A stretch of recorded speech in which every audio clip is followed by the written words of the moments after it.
আপনি 6 তলা থেকে ঢিল মেরে রাস্তায় ময়লা ফেলে দিলেন, আপনার বাজারের সামনে দোকান থেকে ঝাড়ু টাড়ু দিয়ে সব রাস্তার মাঝখানে ফেলে দিলেন, তাহলে তার হবে না।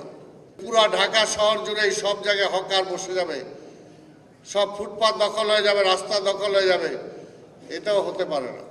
আমাদের মাননীয় প্রধানমন্ত্রী অনেকগুলো কাজ করেছেন যেগুলো এত অল্প সময়ে কারো পক্ষেই করা সম্ভব নয়, এবং তিনি আমাদেরকেও নির্দেশ দিয়েছেন দায়িত্ব দেওয়ার পর থেকে যে দায়িত্ব পেয়ে বসে থাকলে হবে না।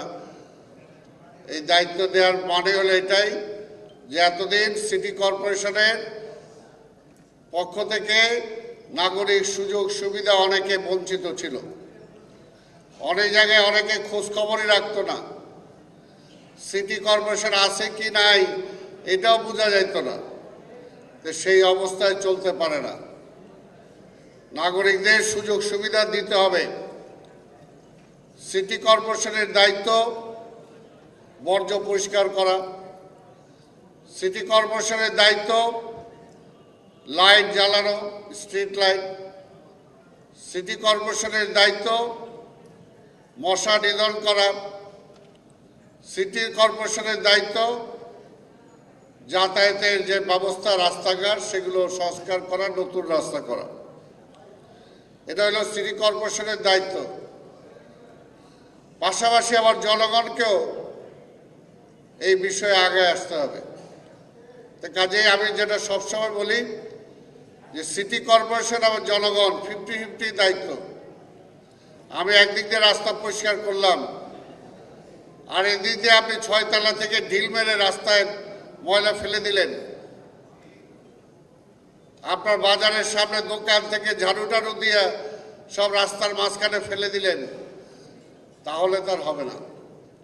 এই জন্য আমাদের পরস্পরের মধ্যে একটা সম্পর্ক থাকতে হবে, একটা শৃঙ্খলায় আসতে হবে। ঢাকা শহরে যানজট থাকবে, কিন্তু তার নিরসনের ব্যবস্থা থাকতে হবে। ঢাকা শহরে রিক্সা চলবে, কিন্তু সেই রিক্সা একটা শৃঙ্খলার মধ্যে থাকতে হবে। ঢাকা শহরে হকার থাকবে, কিন্তু এর মানে এই না যে পুরা ঢাকা শহর জুড়ে সব জায়গায় হকার বসে যাবে, সব ফুটপাত দখল হয়ে যাবে, রাস্তা দখল হয়ে যাবে, এটাও হতে পারে না। সব কিছুকে একটা শৃঙ্খলার মধ্যে আসতে হবে। তো সেই কারণে আমরা চেষ্টা করছি যে আজকে এইগুলো আস্তে আস্তে নাগরিক এই সুযোগ সুবিধাগুলো নিশ্চিত করার জন্য।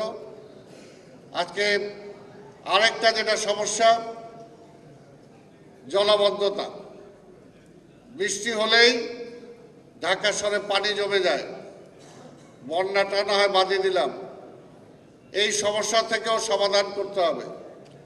কিন্তু কিছু সমস্যা আছে যেটা আমরা ইমিডিয়েট করতে পারি, সেগুলোকে সিটি কর্পোরেশন অবশ্যই করতে হবে। এতদিন অনেকে ফাঁকি দিচ্ছেন, এখন আর ফাঁকি দেওয়ার সুযোগ নাই।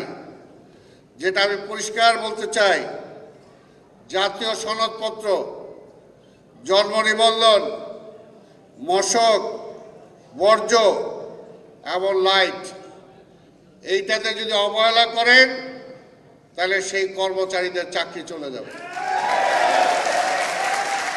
একদম পরিষ্কার কথা। কাজ করবেন, আপনাদেরকে আমরা দেখব। প্রধানমন্ত্রী নিজে আপনাদেরকে উৎসাহিত করার জন্য তিনি বোনাস দিয়েছেন, আমরা সিটি কর্পোরেশন দিয়েছি। যার যেটা দায়িত্ব আছে সেই দায়িত্ব পালন করতে হবে। ইঞ্জিনিয়ার হয়েছেন, রাস্তার খবর রাখবেন না, সেটা হবে না।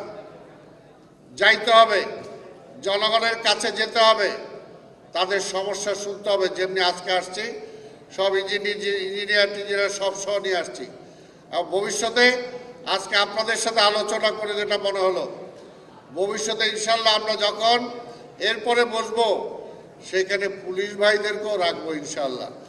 তাদেরকেও জবাবদিহিতায় আসতে হবে, তাদেরকেও বলতে হবে তারা কি করতে চায়, কি করছে, কোথায় গ্যাপ আছে।